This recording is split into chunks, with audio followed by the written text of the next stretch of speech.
What's going on, guys, and welcome to my channel. So the final shape has brought some really good weapons with it, along with some sandbox changes that have made good weapons even better, and with unsunsetting, some solid additions have re-emerged. And in today's video I'll be going over 10 of the weapons I feel you should be aiming to get for PvE. I never solely base my opinions on what's meta, because I think if a weapon is fun, that's just as important, so this will be a varied list. But before we start, if you find yourself enjoying the video, press that like button, and if you are new here, don't forget to subscribe. So first up is Breachlight. This is a returning sidearm from Season of the Dawn, and it was good back then just like it is now. It is a heavy burst strand sidearm that sits in the kinetic slot, and like most sidearms, they are really good for up close combat. You can obtain Breachlight by completing any of the Echo's activities, Areas Breach and Enigma Protocol, and once you have the weapon you can focus it from failsafe in the helm. And remember, reprised weapons cannot be crafted, but they can have their perks enhanced. In terms of the god roll, you have a couple. If you want to lean into a strand build, you could go with Hatchling and Slice. Hatchling spawns Threadlings and Slice allows the weapon to sever targets after using your class ability, and if not, you can go with Demolitionist and Desperate Measures. Desperate Measures grants bonus weapon damage upon final blows, with Grenade and Melee final blows granting a larger damage bonus, which can stack. Magazine is either tactical or accurized, and the barrel is arrowhead break. It doesn't take a lot of grinding to get, it's fairly easy, so make sure you're just playing the Echo's activities and you're bound to get the roll that you want. Number 2 on the list is the Call, another sidearm on this list as well. It's a strand rocket assisted frame and sits in the kinetic slot and was introduced in the final shape. You can obtain the Call in the Pale Heart by exploring and opening chests along with your ghost over in the Last City. This can be crafted, meaning the perks can also be enhanced, making this beast of a sidearm even better. I would say it's probably the joint best or the best sidearm in the game right now, so it is definitely one to grab and craft. It has been received extremely well, and that is no surprise considering sidearms are feeling extremely smooth, and rocket assisted frame sidearms are great for higher tier activities. In terms of combos, you have a few depending on playstyles. In your first column, you could have one of Beacon Rounds, Lead from Gold or Demolitionist.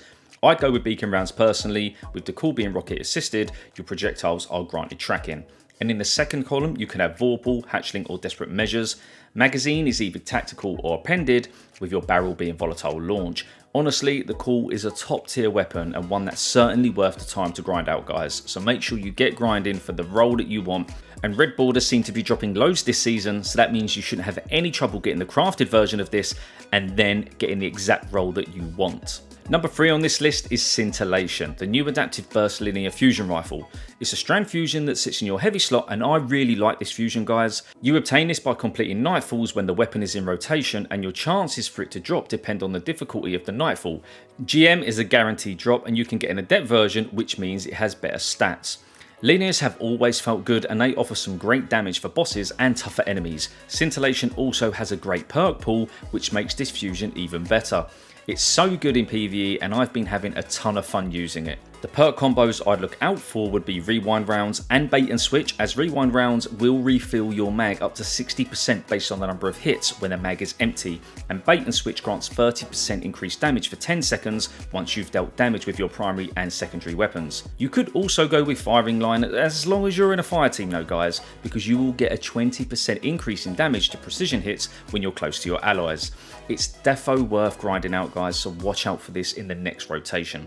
Up next is No Hesitation, the new solar auto rifle, which is one of my favourites in the game. It's also the first of a new weapon archetype called Support Frame, which means you can heal your allies. It also shoots tracking bullets as well. This weapon is a great addition to a solar build, especially with Solar Fragment Ember of Benevolence, which grants increased class ability, grenade and melee regeneration when you apply Cure or Restoration, so you'll always have that active. No Hesitation's perk pool really leans into the support role as well, with perks like Circle of Life and Physic, the perk combo giving you a buff in damage and restoration anytime you heal a teammate. It also comes with Incandescent and Demolitionist, meaning you can heal, get grenade energy and ignite all at the same time. Along with Subsistence and Desperate Measures, this weapon has it all. You can obtain this by just playing in the Pale Heart, opening engrams, speaking to your ghost in the Lost City, and doing Micah's missions. It can also be crafted, meaning you can craft the exact role you need for your playstyle, which is the icing on the cake for what is a absolutely fantastic weapon. With Void being in a great place this season, I had to include Graviton Lance, which is an exotic Void pulse rifle. Graviton Lance has been around for a while now and it is a great weapon. Pulse rifles did receive a buff in the final shape as well, and with surges playing a role, Graviton just doesn't miss this time round. There are only currently 2 ways to get this, and that is from Xur when he has it, and a random drop from an exotic engram, and it is worth going for, guys. It's definitely worth trying to get that drop. If you don't have it, I'm sorry, there's no easier way to farm this, but just pray to RNG and hopefully you'll get it dropped soon. Its exotic perks are Black Hole, which is second shot of a burst rips a hole through space and time, doing high damage and recoil with no fall off, and Cosmology, which kills with this weapon cause enemy targets to detonate and spawn void projectiles that track targets.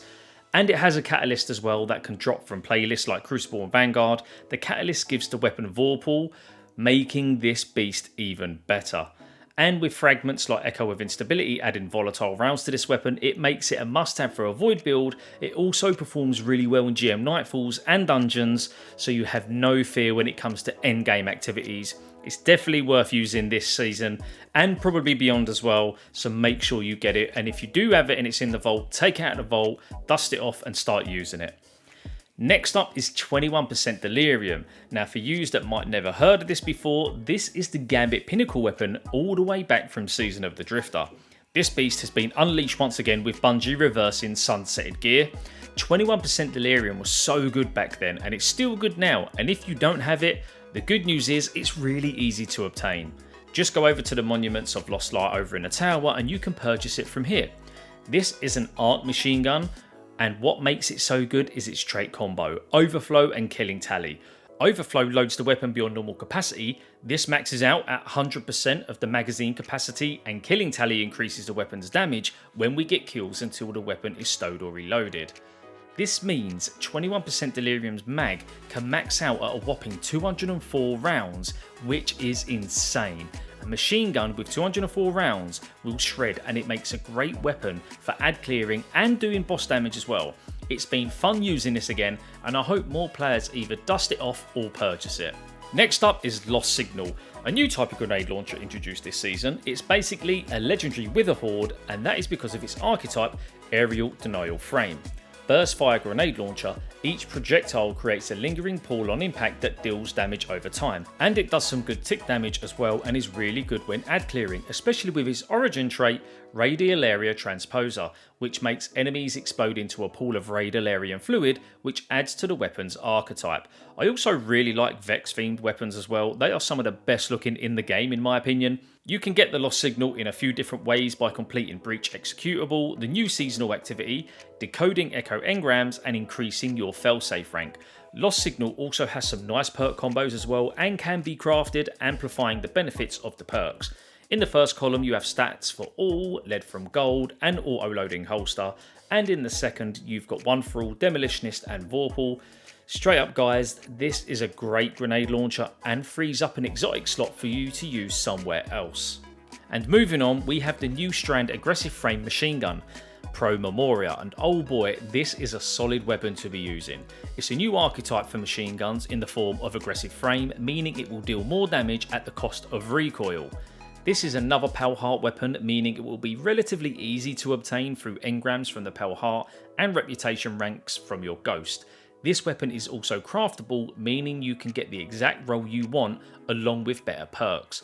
The perks that are available with Pro Memoria make it a great PvE weapon to be using as well. In the first column we have Envious Assassin, which will give you more ammo from reserves, Hatchling, which will spawn Threadlings, Demolitionist for more grenade ammo, and Reconstruction for reload and more mag capacity, with the second column having Desperate Measures for more damage, Target Lock for a damage increase for hitting your targets, Frenzy for more damage again whilst in combat, and Bait and Switch for a nice bump in damage when you hit a target with your other weapons. Mix that with the origin trait Dealer's Choice for extra super energy upon kills, you have a fantastic mixture of perks that makes Pro Memoria a must-have machine gun for this season and beyond. Ninth on the list is the Veiled Threat, a stasis rapid fire auto rifle which dropped with Echo's Act 1, and this is one of the best weapons that has dropped with Act 1 in my opinion. You obtain this by completing Breach Executable, cashing in engrams at failsafe and increasing your failsafe rank. For an auto rifle it hits pretty hard, And with it being stasis, you can create stasis crystals, which means even more damage, and it feels super good to use as well. With some solid perks and its origin trait, Veiled Threat will no doubt be a favourite in your PvE loadout. In terms of the perk pool, you have Strategist, Shoot to Loot and Threat Detector in column 1, and in column 2 you have Collective Action, Surrounded, Desperate Measures and Headstone. Now if you want to lean into a stasis build, you'll go with Headstone, but Desperate Measures offers a nice bump in damage, and in column 1 you'll want Strategist, which is great for ability regen, and Shoot to Loot is a really solid perk as well, and one I like to use in endgame activities. And with Radial Area Fluid as your origin trait, you get that extra explosion and damage. It can also be crafted as well, enhancing your perks and giving you the option to choose your specific role. The fact that the Veiled Threat is a 720 RPM auto rifle as well makes it a great ad clearing weapon, and one that you're going to want to use in your loadout. Last on the list is Time Worn Wayfarer, and this weapon does not disappoint. Sitting in the energy slot, this solar aggressive frame scout handles itself pretty well. You obtain this by completing Bridge Executable, cashing in engrams at failsafe and increasing your failsafe rank once again. And like all Act 1 weapons, it also benefits from having the origin trait Radial Area Fluid, meaning you'll get that explosive damage when killing targets. It also has a solid list of perks to choose from, making this scout rifle quite attractive for PvE.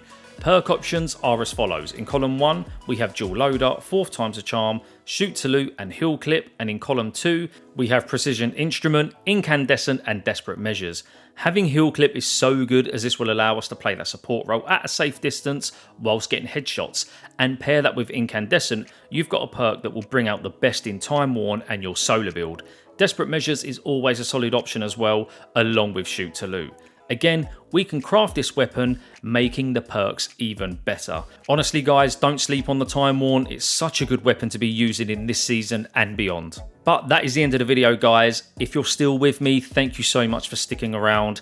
And if you have enjoyed the video or got anything from it, hit that like button, it helps the channel and the video out massively. And if you haven't already, hit that subscribe button as well for more Destiny 2 content going forward. But as always guys, take care and I'll see you on the next video.